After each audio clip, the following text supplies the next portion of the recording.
Well, Hollywood is divided over the Israel-Hamas war. Actress Melissa Barrera was just dropped from the next Scream movie. A spokesperson with Spyglass Entertainment saying it was because her social media posts were seen as anti-Semitic.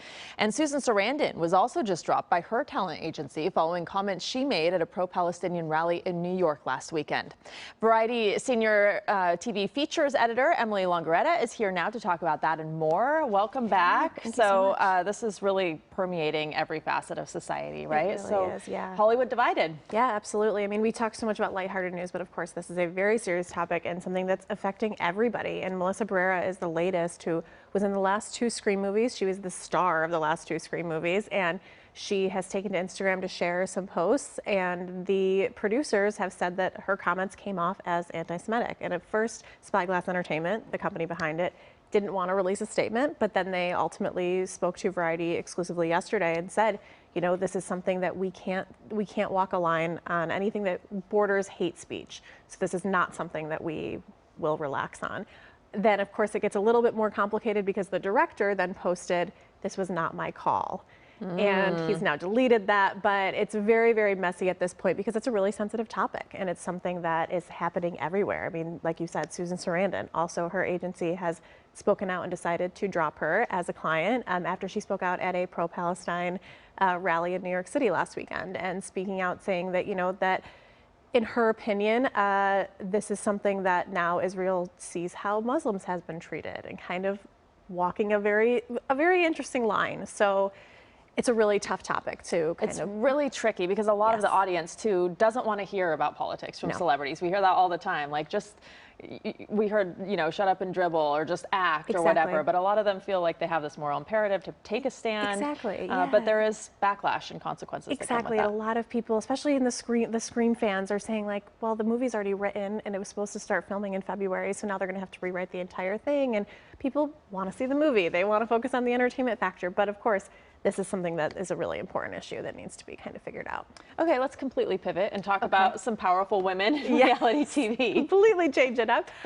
So Variety just ran the inaugural Most Powerful Women of Reality TV in 2023. This was a list that my colleague Kate Arthur and I put together, 40 most powerful women in reality in front of the camera. And this is ranging from everyone from longtime hosts like Julie Chen-Moonves to everybody to the Jersey Shore cast and the cast members on The Challenge or on The Real Housewives. So it's really women who have made an impact, who have been on TV in the last year. So that was the one criteria that needed to be on TV in the last, a little bit. Yes, exactly. But narrowing it down to 40 is still very difficult. So apologies to those who are not thrilled that they didn't make the list, but there's always next year. So was this, were they powerful before their TV roles, or were they powerful because of their TV roles? It's a bit of a mixed bag. Some of them have really launched a career out of it, which I think is something that we really highlight in this list, is people who not only are given a platform, but also make the best out of that platform, whether they're writing books or they're creating other careers for themselves. But some that were, you know, Paris Hilton's been on this for a very long time. So she's of course on this list because she's been making an impact in a lot of different ways and putting out a documentary recently that covers very serious topics. So people that really kind of cover all the bases.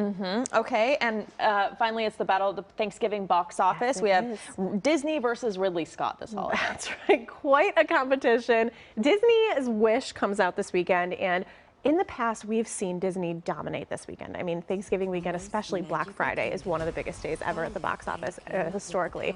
But since COVID, that has changed. There's been a lot of struggles with people trying to, you know, get back into the theaters, and they haven't fully recovered. So this movie is slated to make around $50 million at the box office in the 5-day. But of course, Ridley Scott is sneaking in with Napoleon, and I think a lot of people are hoping that that is what dominates this weekend. So there's a bit of a struggle, there's a little bit of a battle, but ultimately we can all agree we're happy to see the movie theaters back. We're happy to see people spending their money and going to enjoy entertainment. So we wish them all well, and they're very different movies, right? So maybe they won't be competing for the same audience. Exactly. There's room for everyone. There sure is. All right, Emily, thank you so much for being here. Happy Thanksgiving to you. You too. And you can find out more information about Emily and Variety by going to kcalnews.com and clicking Seen on TV. Let's head over now to Amy Johnson to see what's coming up on the 10 at 10. Amy.